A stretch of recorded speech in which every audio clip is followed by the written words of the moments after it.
الحمد لله رب العالمين والعاقبة للمتقين والصلاة والسلام على رسوله سيد المرسلين خاتم النبيين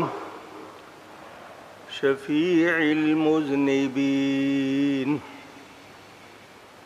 سيد الأولين والآخرين سيدنا ومولانا محمد رسول رب العالمين وعلى آله وصحبه أجمعين. أما بعد فأعوذ بالله من الشيطان الرجيم. بسم الله الرحمن الرحيم. والذين يقولون ربنا هب لنا من أزواجنا وذرياتنا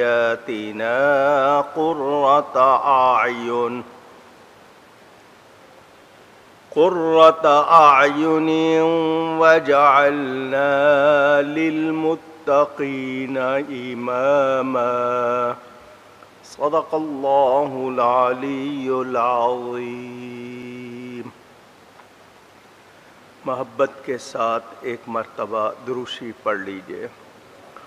اللہم صلی علی سیدنا و مولانا محمد معدن الجود والکرم وآلہ وصحبہ وبارک وسلم. الصلاة والسلام علیک یا رسول اللہ. الصلاة والسلام عليك يا حبيب الله. الصلاة والسلام عليك يا رحمة للعالمين وعلى آلك وأصحابك يا شفیع المذنبین.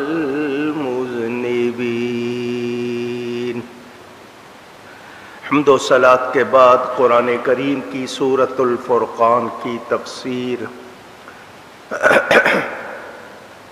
آپ سن رہے ہیں. اس آیت پر گزشتہ جمعے بھی کچھ گفتگو کی تھی. انشاءاللہ آج بھی کچھ باتیں کروں گا. اللہ تعالیٰ سے دعا ہے وہ مجھے حق بیان کرنے، ہم سب کو حق سن کر اس کو قبول کرنے، اس پر عمل کرنے اور اس پر قائم رہنے کی توفیق عطا فرمائے.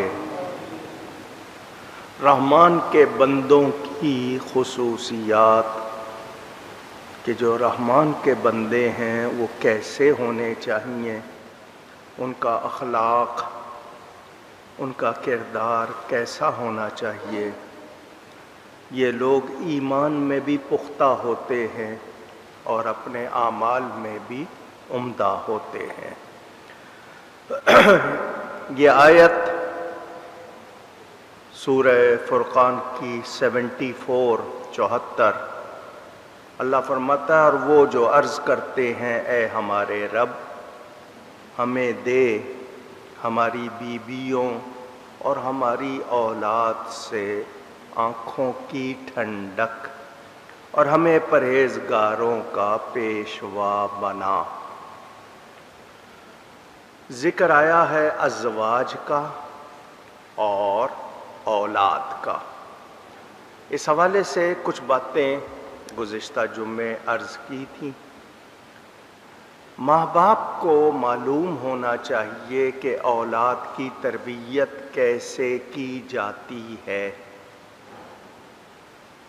اگر وہ نہیں سیکھیں گے تو وہ تربیت صحیح نہیں کر پائیں گے.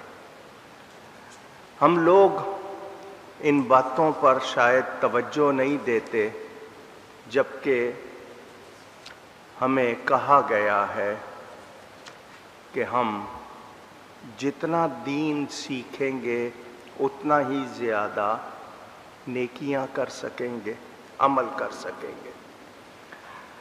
یہاں رحمان کے بندوں کی یہ بھی بات بتائی گئی کہ وہ یہ دعا کرتے ہیں، اے اللہ ہماری اولاد اور ہماری ازواج کو ہماری آنکھوں کی ٹھنڈک بنا، یعنی وہ اتنے نیک ہوں، اتنے اچھے ہوں، ان کی نیکیوں کی وجہ سے، ان کی خوبیوں کی وجہ سے ہماری آنکھیں ٹھنڈی رہیں، ان کو دیکھیں، ان کی نیکیوں کو دیکھیں تو خوشی ہو۔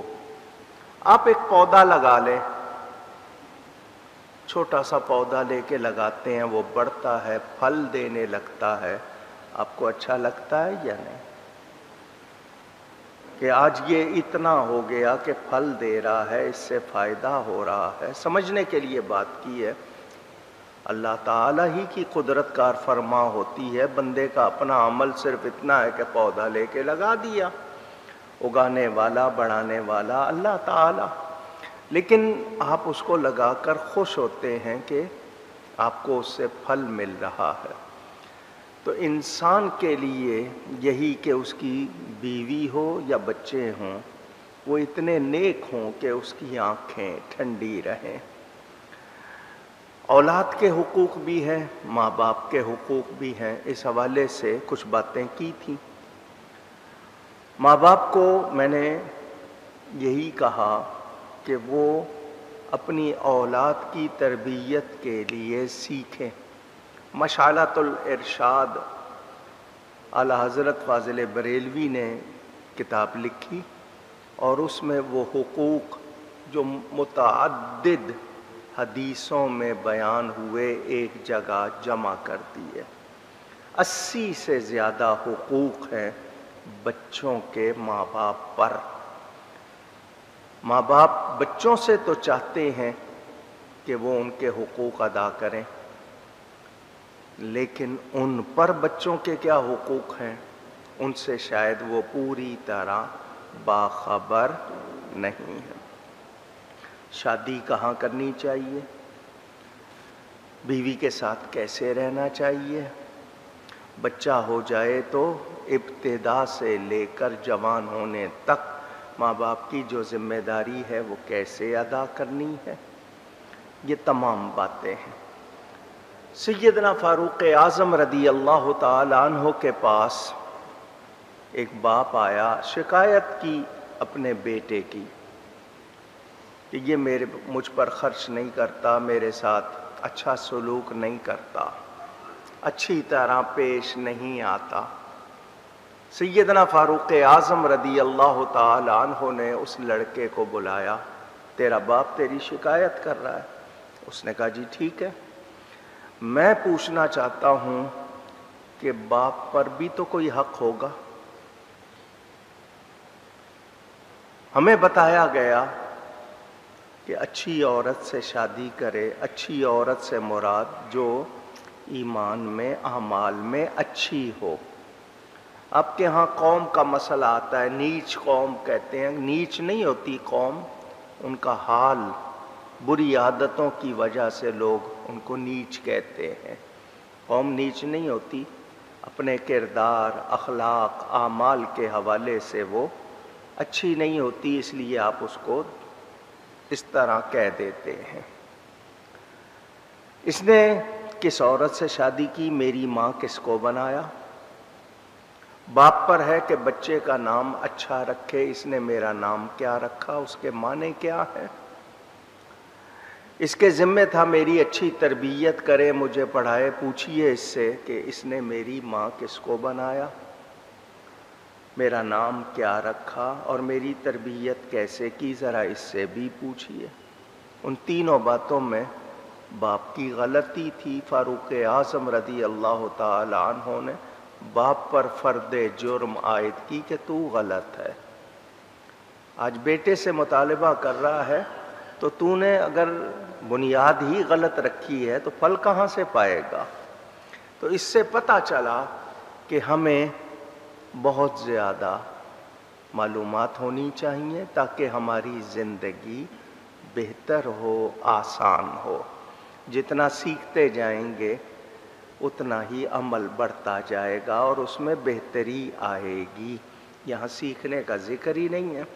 اب آپ کہیں گے کہ وہ 80 حقوق آپ کو سناؤں، انشاءاللہ وہ بھی سنا دوں گا، حالانکہ میں نے 2-3 مرتبہ ٹیلی ویژن پر پورا پروگرام اس حوالے سے کیا، اس کی ریکارڈنگ یوٹیوب پر یا جو ویب پیج ہے اس پہ موجود ہے۔